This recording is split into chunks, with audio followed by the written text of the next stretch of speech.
Thank you very much, Professor Sandel, for being here with us in Madrid and for giving this interview to Hay Derecho, which is the most important blog in Spain of lawyers. Is the most read in Spain, and it's basically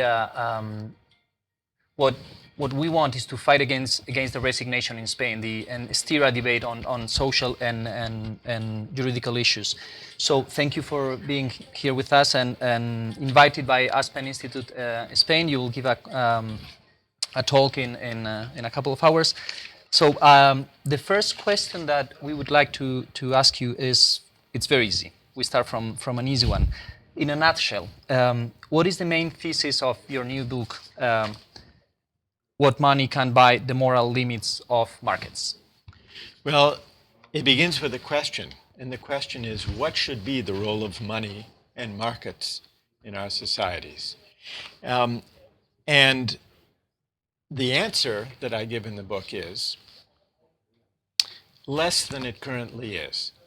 In recent decades, we've drifted almost without realizing it from having a market economy to becoming market societies. The difference is this: a market economy is a tool, a valuable and effective tool for organizing productive activity.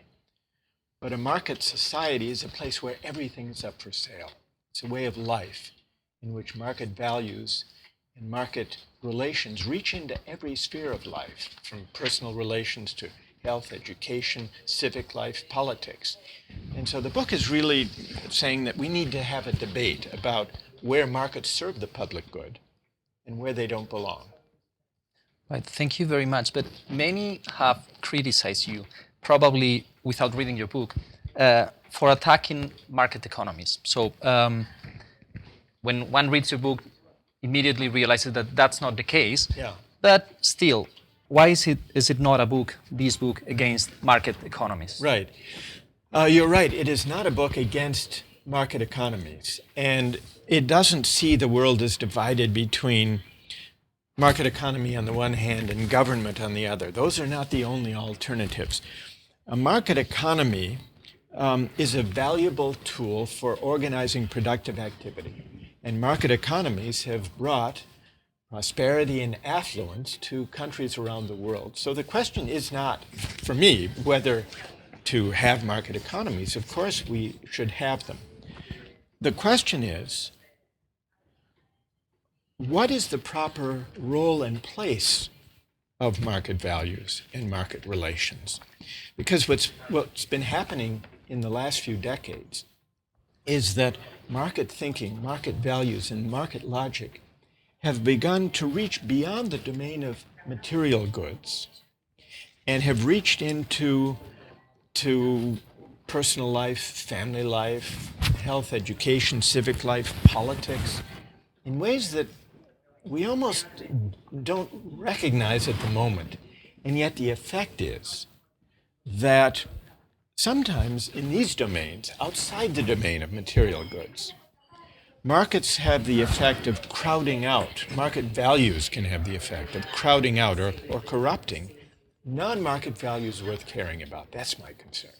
But you actually say at a certain point that sometimes markets change, and you use this expression, the nature of the goods that are being exchanged. Yes. What do you mean by that? And could you provide us with an example? Sure. And this is a good example of the difference between material goods and aspects of social life that are increasingly governed by markets. With material goods, the buying and the selling doesn't change the value of the thing being bought and sold.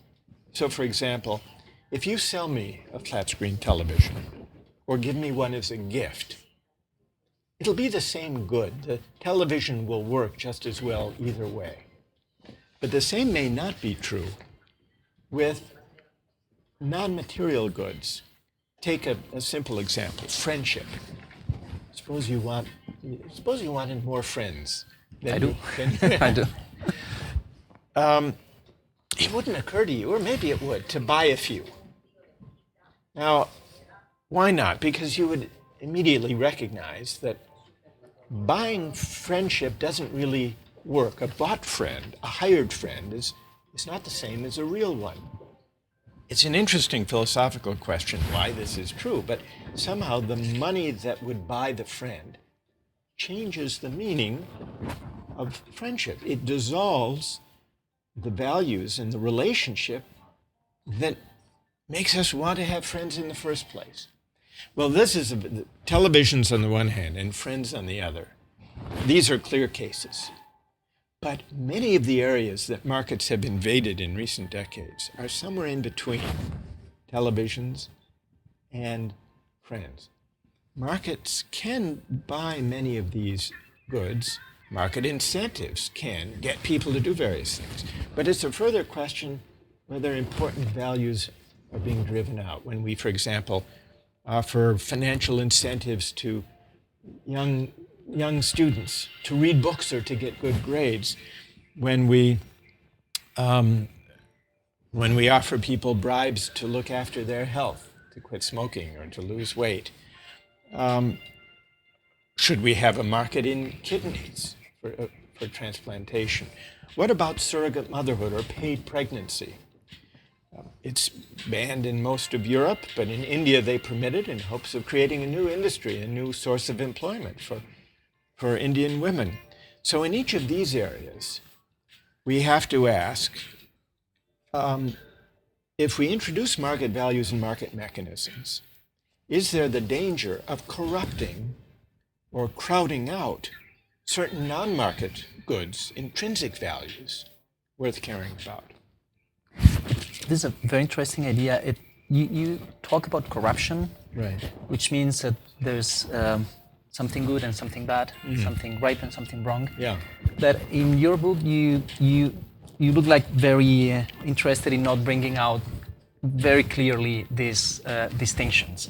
I don't know if I'm right, but in a society where these distinctions are actually, we are postmodern and we struggle to when we have to deal with these terms. What do you mean then? How do you frame this debate in a society that is not very open to talking about good things and bad things and recognizing that there are things that are better than others? Right. Well, this is a great question.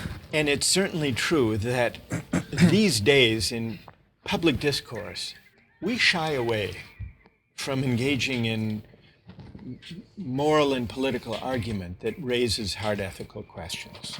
We're reluctant to do it. And I think one of the reasons we're reluctant is just the reason that you mentioned it, together with the fact that we know people in pluralist societies like ours disagree about values, about how to value goods, whether pregnancy or childbearing or sex or the human body or education or health or civic life. We have disagreements about these questions. Now, part of the appeal of market reasoning is that turning these questions over to market mechanisms seems to spare us the need to do the hard work of reasoning together and debating these questions in public life. And let me jump into that, because it's a problem that interests me a lot. And I found this idea very extremely interesting when you say outsourcing moral judgment. And I remember this quote from T.S. Eliot, who was actually at Harvard as you are. He criticized those who dream of systems so perfect that no one will need to be good. Uh-huh. And it seems that we have now chosen the market with the illusion that we don't have to think about choices anymore, and that as if we were exonerated from the adventure, because it's actually an adventure of judging and deciding. Is that the case? What do you think about that? Yes, and I like your term adventure, the adventure of judging and debating and deciding. What I'm trying to do with this book and in general with my work is to try to encourage and inspire and provoke democratic citizens to engage in this adventure. The adventure of reasoning together, sometimes arguing and disagreeing together in public about hard ethical questions, including questions about justice, the common good, what it means to be a citizen. These are questions that don't really figure very centrally in our public discourse. And I think this is one of the reasons there's such widespread frustration with the terms of public discourse. I think one of probably of the great things of Hay Derecho is precisely that we want to create a space for this debate. But it seems very difficult in Spain because we probably you're not acquainted with the Spanish culture, but and I don't want to be too pessimistic, but I think that here in Spain we are poorly trained on discussing, and public discourse is almost inexistent. We have positions. Well, I think that there's a part of Spain, but they just don't care, or we just don't care. And the other part, we have positions, but since we don't want to listen to the others and we don't want to revise our ideas, we just don't engage in this open discussion. So what would you recommend to a society that seems to be very closed in this discussion to do? How could we open to engage in a discourse as we are trying to promote and defend in your book? Here I speak as an interested and sympathetic outsider to the Spanish context. That's very helpful for us. But what I have found around the world, well, two things. First, in almost every democratic society today, there is great frustration about just the condition you described. Deep and bitter partisanship, relatively little reasoning together and listening to one another, addressing big That's issues. Well, but I see this in many places. I know.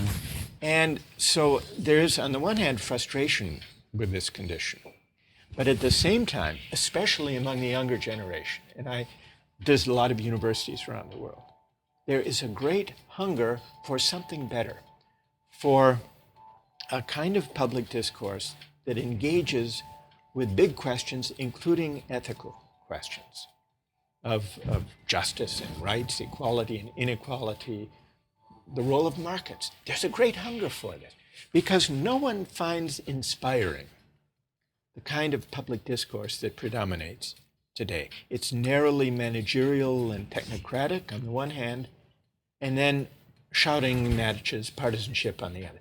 No one is inspired by that.